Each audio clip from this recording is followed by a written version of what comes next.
his teammates to find big plays and big success. You put him on a Tristana, a Taliyah, an Azir, these types of picks, he can make that happen himself. He has the agency. I don't think he has the agency on the Xerath here necessarily. I'd rather see KT draft for him being a strong power player here in the mid lane rather than just following up.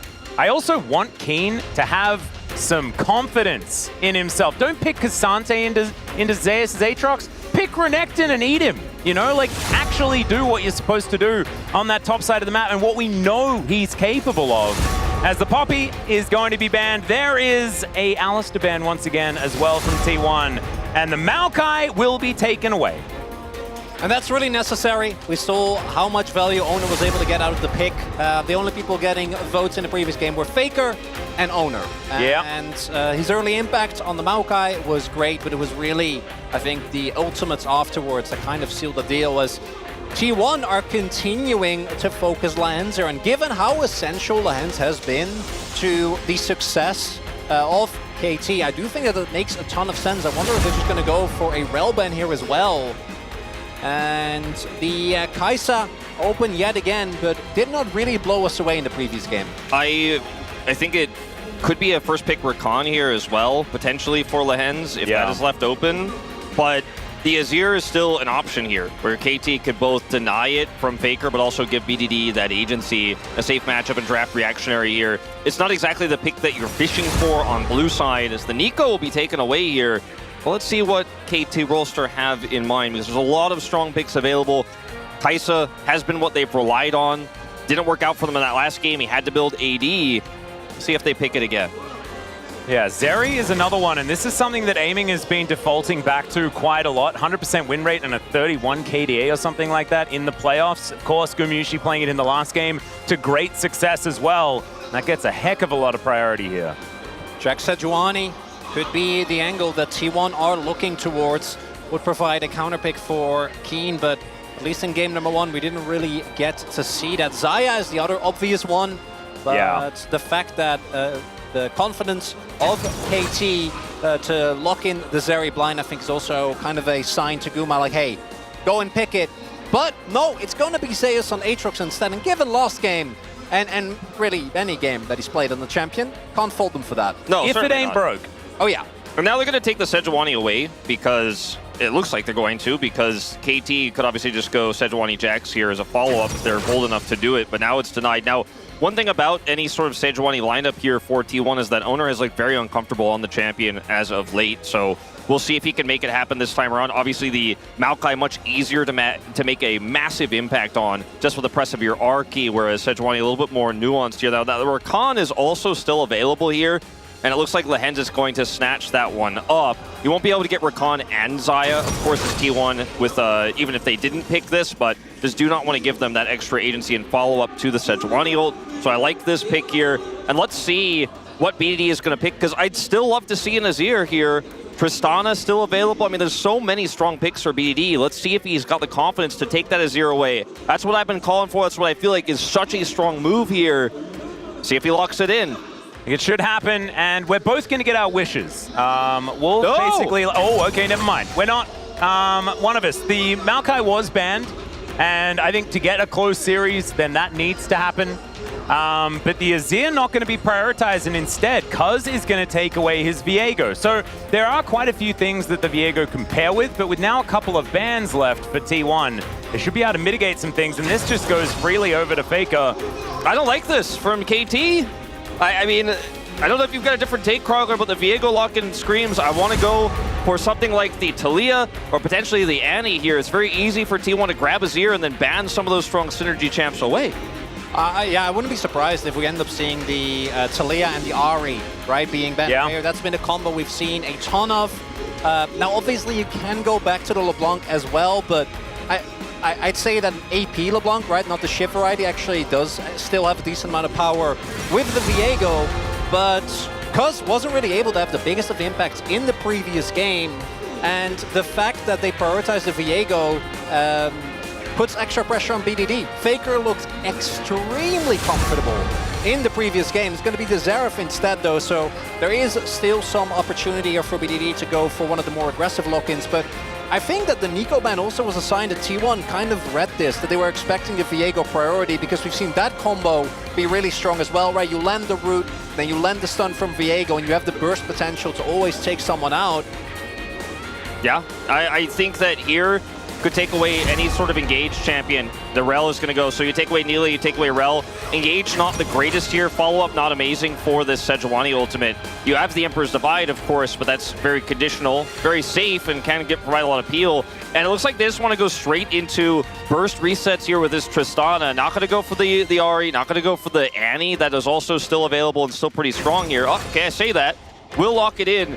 I like this a lot more than Tristana because it gives you so much utility in team fights, gives you that extra burn damage, is going to be very, very strong also against Aatrox, you know, when he's trying to go for a flank, for example. And I do feel this is a good pivot here for KT. The rock? Are we looking for a rock? Could be. Oh, the croc. It's not a rock, but it's a croc. I guess we'll have to take that. And this time, Keen is going to go for more of that aggressive matchup into the Aatrox.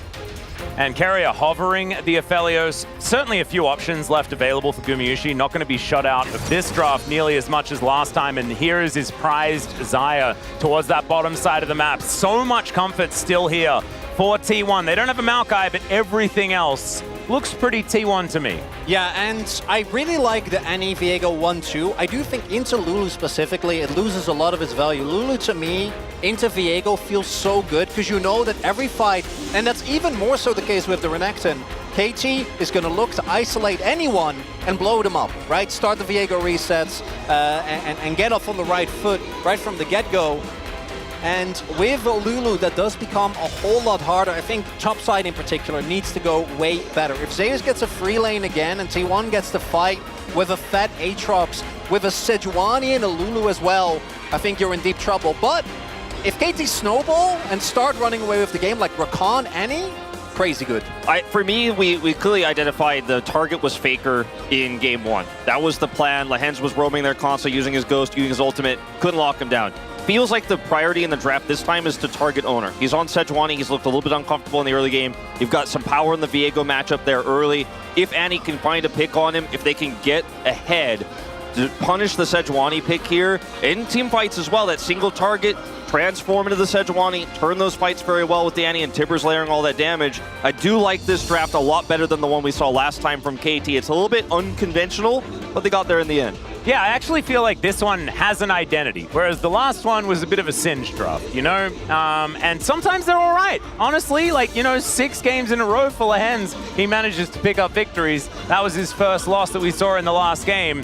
This one certainly looking also just exactly what T1 wants, and we could be heading towards a T1 match point with Gen G watching on, as we can see. July, a bit of a grin on his face going into game number 2. See what happens. Get onto the Rift.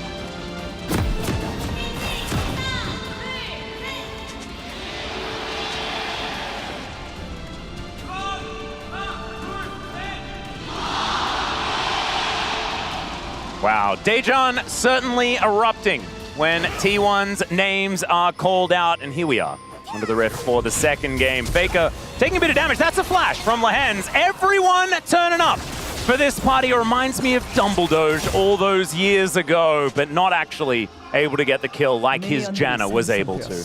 And Lehens has not gone Hex Flash on Rakan. No surprises there, but does mean that Faker just gets to absorb that, walk it off, actually going for Hail of Blades here early on. So really going to try and fight very aggressively with his lane opponent. That's a statement rune right there. That is saying, I am back. My hands are healed. I'm completely ready to play. Does he have Demolish as well? Is that what he's gone in Resolve Secondary? Let's see what he does end up taking. We'll get a shot of it in a moment here, but very aggressive rune choice. Now, it can obviously pay off if you're able to just constantly apply this with your Sand Soldier auto attacks every time BAD tries to step up. It's 100 times. These two have now faced off 100 games between them. Incredible stat here of 2 legends of the LCK. Kind of awesome that at least one of them's playing the Azir in the matchup as well. A little bit different. It's not quite the historic BDD versus Faker matchup, which would be more like a Victor Azir or something like Orianna Azir. for both of these players, but we'll take it. So he went, Faker went unflinching and ingenious hunter as well. Aha. Yeah, I'm really wondering what we're gonna end up seeing out of it. I think the bone planing though, into specifically the type of comp that KT has, is really valuable, because even in the late game you can get a decent amount of value when they try and 100-0 you. Yeah, I mean, crown angle here is pretty good. There's not a lot of ways to proc it, and when the engage comes through, you'll live for so much longer, so you're gonna have a pretty solid engage no matter what. It feels like here is the early game Lulu, especially with Lehens being down. His flash here is allowing Guma to push this one in. They're going to get some serious damage done to this first plate, if not take it completely outright, as Keria is just stacking up his Spell Thief's Edge right now. And that's the first plate here at 3 minutes. Great start to the laning phase here for T1. Yeah, really cleanly done. And Oner is towards the bottom side of the map, but not really too close, as Keen takes a lot of damage from the turret. Suboptimal. I'd put that in the cons column if I was writing something about how things were going in the top lane. And Extendo Beam does a little bit of damage there towards the bottom side. Given that it's you, I thought you were going to say, no, but it's good, because then he can actually use the heal from his empowered Q better. No. It's not the same as, it's not the same as Hex Flash. It's not. Don't be silly, Chronicler. I only say things that are absolutely true and relevant. I would never be silly, Atlas. I mean, the state of this lane here in the bottom lane is just so rough. Oner's wrapping around now as well. There's just no help to stop him. And, I mean, they're going to look for a dive here. Well, we'll see whether Lehens can stay alive as the polymorph does come through. That's first blood going to Gumayusi, and Keria going to be able to get out of there. He was tanking the turret just beautifully. And the TP committed as well here from BDD so late. A huge mistake here. No saving that. There's just no way you're going to make a play happen. He basically teleported after it was over. And now he has to walk back to lane here without TP. Faker's like, thank you very much for a huge lane advantage. Yeah, I think that the TP being committed there, BDD won't really miss out too much when it comes, because it was a cannon wave, right?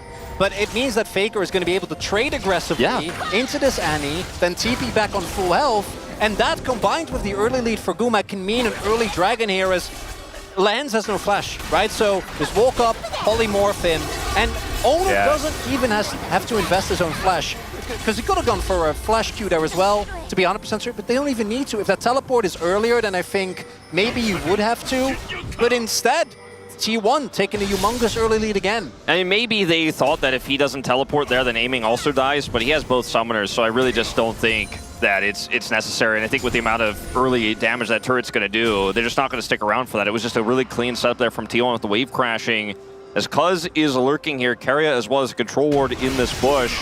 Well, they're going to launch forward. Faker doesn't quite have level 6 yet, and Cuz going to find that Keria is here in this lane as well. BDD going for an opportunistic little Q onto Faker, but it's not enough to lock that one down.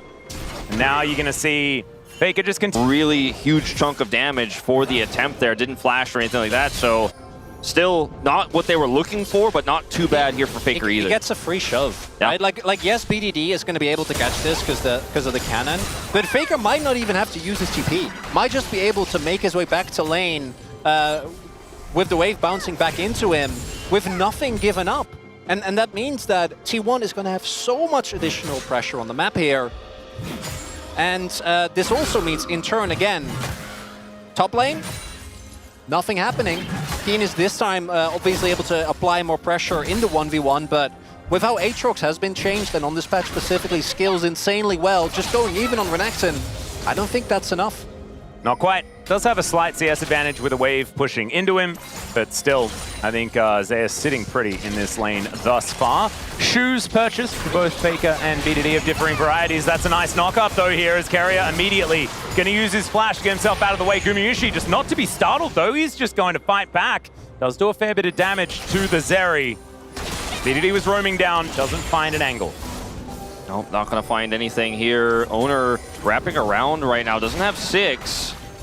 But he will not be seen, it doesn't look like here. The edge of that minion was very close to him. Ooh, Zeus gonna flash, respecting BDD, having control of that mid lane. Oner now moving towards this bottom side second brush. They do have vision in. If he was able to hit 6 here, there'd be an opportunity, but he's not going to, so he's just gonna back here. Respectful play from aiming and Lehens.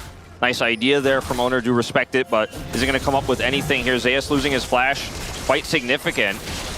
As Aiming's farming this out, looking for an engage. Another knock-up going to come forward is now Cuz. Let's see where he comes from. There he goes, finds the cleanse from Gumayusi. The Heartbreaker going to come forward as well. Blade Caller is really good from Gumayusi though, because now they're going to get underneath that turret and he will be just fine. And that's with Lance flashing as well. They get nothing out of it. If level 6 is available for the Rakan or for Aiming, who dings it now, then maybe you can get a kill out of that. It's still valuable, obviously, to get the summoners. Will lead them to pick up an early Drake, and it's Lance. Lance getting some money, man. Yeah.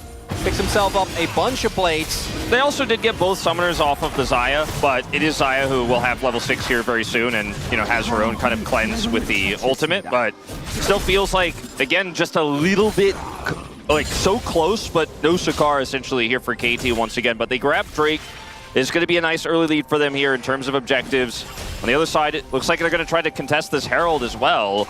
Yeah, Oner actually getting it down pretty low as Keen is looking to annoy him. Keria is going to turn up. Faker in here as well. Keen could be in trouble. Dominus is going to get popped, but really nice buffering of the Arctic Assault. Still, it means he has to use that to get himself out of here, and I have a feeling this eye is just going to go wanting. Yeah, they're not going to be able to get there, and they're not even going to try. Really good response there from KT. Keen actually utilizing the pressure, sitting on about 2-3 waves advantage now, and still with a decent amount of money in his bag as well, only sitting on the whip. And also the roam from Lahens. Matching Keria, so really good read from KT. Denies T1 the opportunity to further snowball. As Oner is waiting here. Trying it once again. Oh, He does have flash, but no ult, as you say. He's going to turn up now. Zeus, World Ender has been popped. Let's see whether he can land the chains. There's the flash forward. Flash comes out as Keen is going to slice, but there's the Glacial Prison, and he's put in the ground. That's the second one for T1. Perfectly played there. Oner holds off on the permafrost until the flash is used, and then allows him to chain CC and kill the Renekton. Yeah, it was really well played, because if you just make sure that you wait for that flash before you proc the permafrost, then it's basically checkmate. And if he doesn't flash, then you'll kill him anyways. You've got your ult available. There's just too many things for Keen to try to outplay there. He doesn't have enough health. And as you can see with this play, the lead is neutralized here in the top lane, and it's all red here. T1, pretty fantastic start in Game 1, and now in Game 2, a huge lead as well. BDD got his stun prepped. Oh yeah, Faker could be in trouble here. Does have flash available. There's the Emperor's Divide once again. The Q's in the air, but it's not enough. Lahens is chasing after Faker, and he's now running the wrong direction. So he's just going to try and waste as much time as possible. He might get the execute. Yeah, can he actually get there? No, he's not going to be able to. So BDD is going to be able to get the first kill here for KT, but still, Faker wastes a lot of their time. Baker's back. I'm just saying it. He has played so well in these first two games on the Azir again that KT allowed him to have a second time, as we'll watch this once more. As Chronicler mentioned, waits for the permafrost to get stacked up here. Keen isn't going to get caught by that Q knockup, but the flash comes through here. There's the permafrost, the follow-up stun. So easy to hit while the enemy is stunned. Really nicely played. And then here, Faker is going to buy a ton of time. Almost gets the execute, almost gets out of here. Even with all this CC, the flash timing with the Emperor's Divide is so clean. And crucial here is that BDD does actually end up picking the kill, because I think Annie being in a good spot in this game is really important for KT, because so much of your team fighting is going to revolve around how much upfront burst do you have. As Oner on Lahens again. Yeah, there's the permafrost stacking up. Aiming moving on down here as 2 plates have already been consumed. And Rift Herald wasn't actually collected here by T1, but still able to grab these 3 already. Bottom lane doing fantastic things here. Gumayusi Keria having a good time as Oner getting pushed away, but does find a Glacial Prison, and now Lahens just in CC held. Not entirely sure what he was doing, standing that far up though. Well, just really trying to keep some controlled vision here, but they're just not respecting the power of the Sejuani. They thought that they were maybe could punish Oner in the early game. He's actually running the Rift right now, and 2 early successes here and more turret plates going down. Gumayusi picking up so much gold, and now this is a really awkward game state here. Aiming even going to try to make something happen here, but there's so much control vision. They can see him from a mile away. Look at the wards here on the bottom side of the map here for T1. There's nothing they don't know about. I mean, Oner has just completely transformed this into a T1 rift here on the bottom side. Top side, Keen still has some control, but ultimately it may not matter. Yeah, that is first turret block going over to T1 here.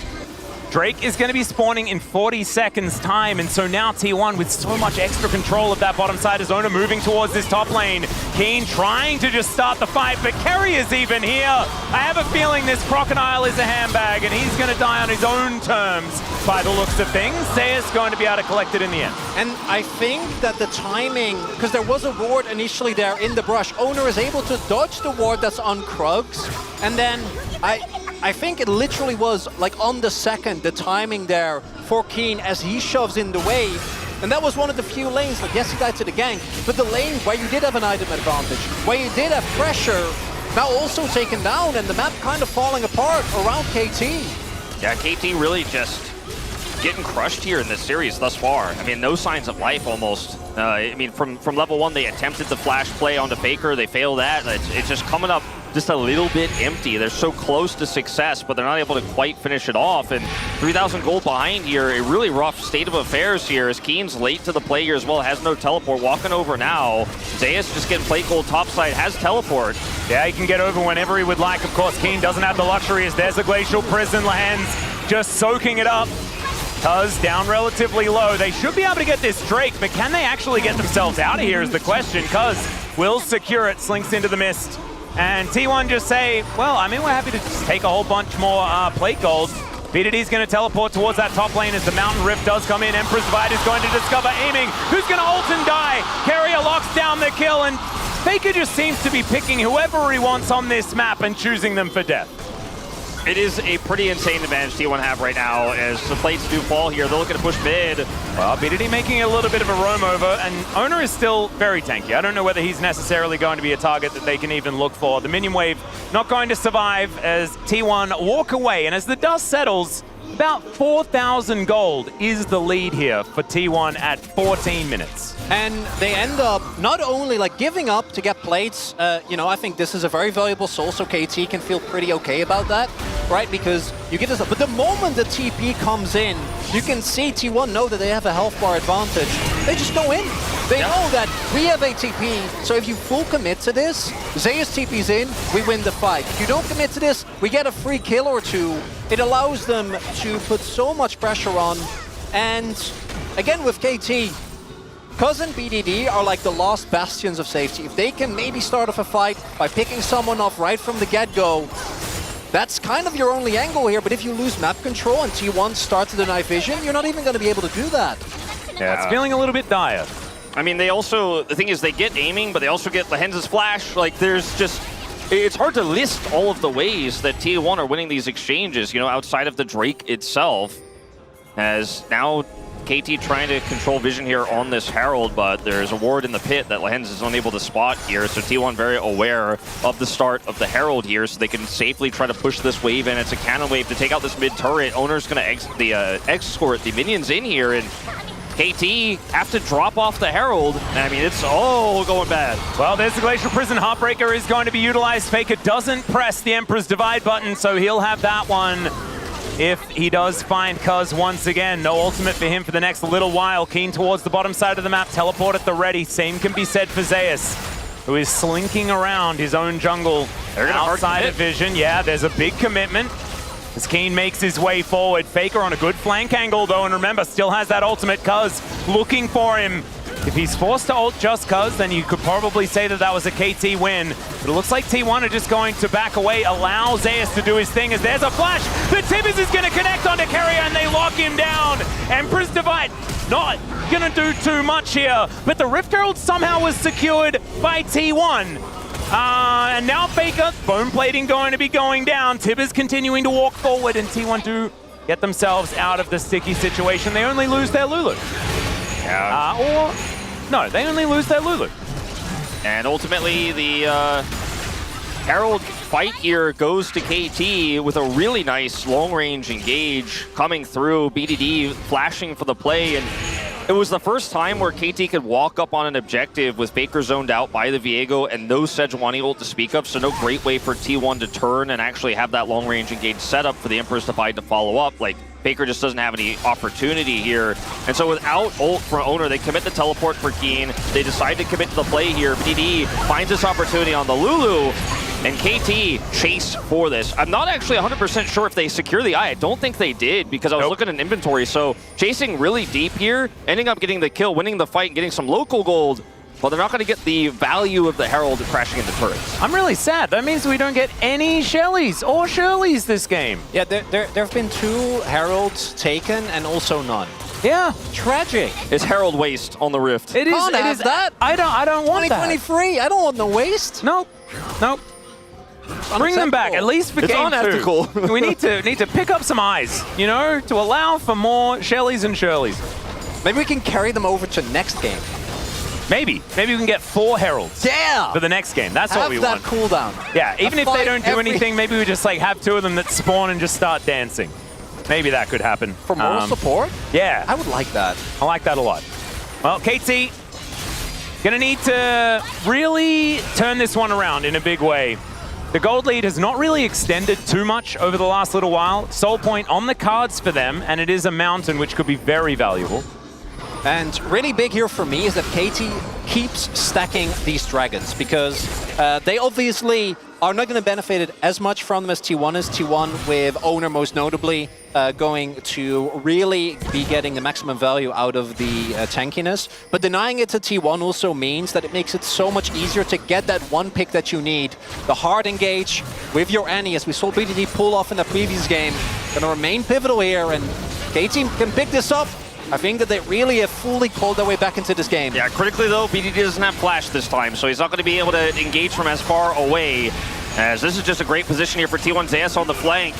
Yeah, aiming, clearing out that control ward from max range. Let's see whether they can steal this away. It's not going to be allowed to, but now Zeus is going to get caught on that flank. Can they take him down? Yes, they can. They trade it for the Drake, though, so I don't know about the play here, because I think T1 kind of happy to deny Soul Point and just give up 1 kill. Now BDD is going to teleport topside here and keep this turret alive. Aiming going to push bottom side as well, so they're going to get a little bit more out of this, but ultimately T1 still getting that mid turret, and it's just the go button when the Sejuani ultimate is out here that has been so critical for KT. Whenever Oner doesn't have ult, that's when they feel comfortable they can actually collapse onto one member. Last time it was Keria, this time it was the flanking Aatrox here for Zeus. But because they don't secure the dragon, the win here isn't that great. It still feels really nice that you're able to pick up some of this gold and get a little bit of map control back here. Cuz gets caught by this ultimate, and then Keen says, all right, we're going in onto the Aatrox, and with this build, you just don't have any survivability. But man, this is looking still like one of the best win conditions for KT. Stacking the Drake's now gone by the wayside. And we will see if they can keep finding these snap engages on individual members of T1. I think that there is always a potential for KT, particularly because if Keen, Cuz, and BDD are playing very far forward, that might by aiming the space he needs hasn't really been a factor in this game. But on Zeri particularly, once he finishes his second item, should still remain a big threat. The one thing I'm worried about is the defensive itemization that's going to start coming through for T1, right? Faker has his crown, going to be much harder to isolate.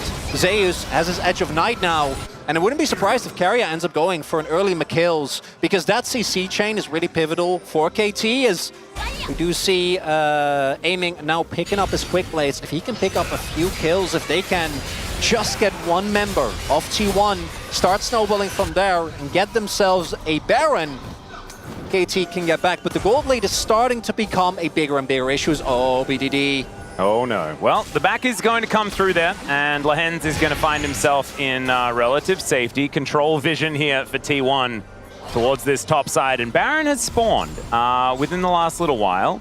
Thankfully, there is a Trinket Ward in the back of the pit, so KT are going to know what's going on. KT trying to stay grouped to a certain extent here and just catch waves with Keen so that they have that opportunity for picks, you know, and the the goon squad that is KT right now, like kind of roaming around. Any CC chain can lead to a kill, can lead to a Baron start. That's kind of where the MO is here for KT for the next 2.5 minutes. They don't have to force a Baron here, but they have to be denying T1's opportunity to start Baron and also threatening those picks kind of non-stop here. When the Drake spawns, they'll probably commit to trying to get some prio for that objective, but Faker here is one of those pick targets.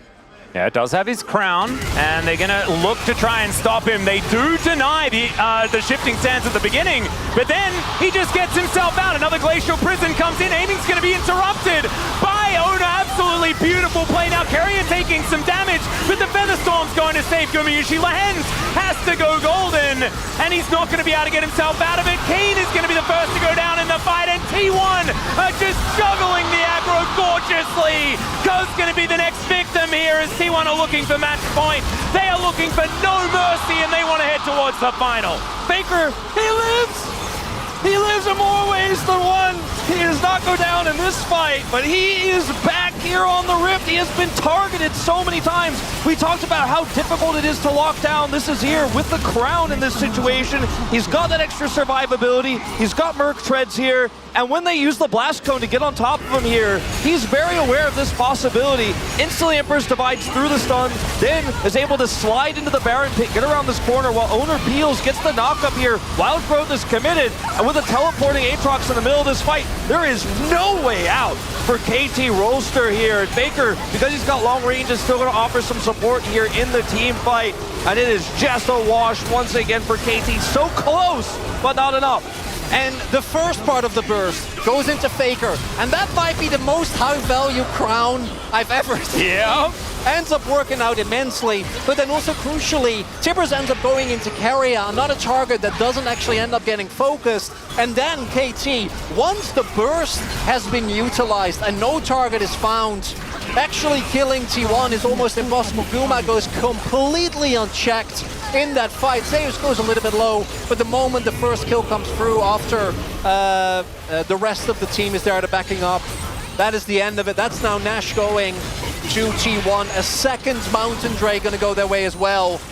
Things are looking dire here in game number 2 for KT. Yeah, KT, I think gonna have to start thinking about game number 3 and how they're gonna turn this series around, because this one is not looking like it's gonna go their way. Zeus pushing this wave towards the bottom lane, and the thing that I've been so impressed with T1 throughout this whole series has been their dominance in vision and information.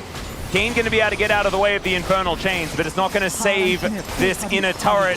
Just feels like they know more. They've always had an extra control ward in a brush, an extra ward spotting out these movements, and it's meant that Lehens, who has been so tricky at finding these little angles in the mid-game, just hasn't been able to do so because T1 knows everything. And for me, a really big part is that 2 times in a row, even on the Singed, we've actually seen T1 be able to utilize this Lulu for Keria for so much offensive pressure. And even when Lance does leave the lane, or leave the lane rather, like it in the previous game on the Singed, he wasn't able to actually get anything going, and all of a sudden KT don't look nearly as threatening. It goes back to the draft for me in terms of where we're seeing the strong points here for T1. They're trying to hard force on pick here, KT. And they gave Faker this year where he's clearly just not going to be punished. He's clearly not going to get caught out. They're not going to find him. That much we've kind of seen 2 games in a row here on this Azir pick, and they almost took it away from him. They had it locked in. There were like 2 seconds to go, and they pivoted super hard to this Viego. While that has been the only thing that's worked for KT in this game, is setting up for a few of these picks here with the Annie and the Viego. It's not enough when you're behind here. It's the same story of last game, where if you fall even a little bit behind, this composition really struggles to function. And the draft read here and KT's read on T1 just seems to be a little bit off tonight. Perhaps they thought they could dominate Oner in this game. They definitely did not. He was way more impactful than Cuz was throughout the entirety of the early game in all 3 lanes. Yeah, it's just not quite working here. And does it feel to you guys like maybe there are just a few too many things that you have to ban away from T1? Because I could imagine that there's some of you saying, like, how to KT not ban the Aatrox? Like, how to KT, like, not ban away Maokai in game 1, you know, for example. Like, there are a lot of these things, like the Azir comes to mind. I mean, Oner has been playing Sejuani a heck of a lot, although it hasn't necessarily been his greatest pick. There were 5 bans in this game. It's just hasn't been enough to mitigate T1. And they still get so many of these tools that just look really, really strong. It's 9 games of his year for Faker this playoffs. 9. Yeah, a little bit of a stun there onto Gumayusi, and now he's just going to turn it. Looks for Keen. Dominus comes through. Decent quickness there as he does get the knock-up onto Gumayusi, and he is taken down. Now aiming is at full health, and Zeus does find a knock-up on him. But now Cuz dives forward. Can Zeus find the kill? The answer is yes onto Lehens. Now down to his GA though, as now Zeus is looking for aiming. The dash does come, That's a big and that shutdown. means that the shutdown goes to aiming, and maybe KT have some last legs. They are able to keep their inhibitors alive. They take 2 kills down here, and the shutdown goes to aiming. I mean, that is pretty huge for this area that now has 3 items. Ow. Breaking the crown as well here. But, I mean, the truth of this type of play here for KT is that their biggest success here in this latter half of the game has been off of an overextension here from T1. They don't have that much agency anymore, and maybe this gold will give them that one big fight here on an upcoming Drake, you know, to try to contest for that sole point here for Mountain, but you're not going to get very many opportunities like this. And what's crucial here is there's no objective on the map. They'll be able to get a bounty off of the top way, the top turret, right? That one ends up going down. But even despite that, it's still an 8.5k gold lead. You're going to need at least one more of those plays into a Baron. And really nice capitalization there, I think, from Lehens on the fact that I don't think Guma had flash available. So he's able to actually, even with the immediate Cleanse Feather Storm, get the Grand Entrance ready, CC with the rest of his team, and take down that Xayah. But now, no GA for Zeus. Maybe that'll be the difference maker, but that alone, not going to be enough. T1 still in a great position here, but that's how KT is going to win, right? If they somehow get back in this game, if they somehow retake control, it's going to have to be off of someone stepping just a bit too far forward and getting bursted down. Agreed. And I think that's what we just saw in the bottom lane.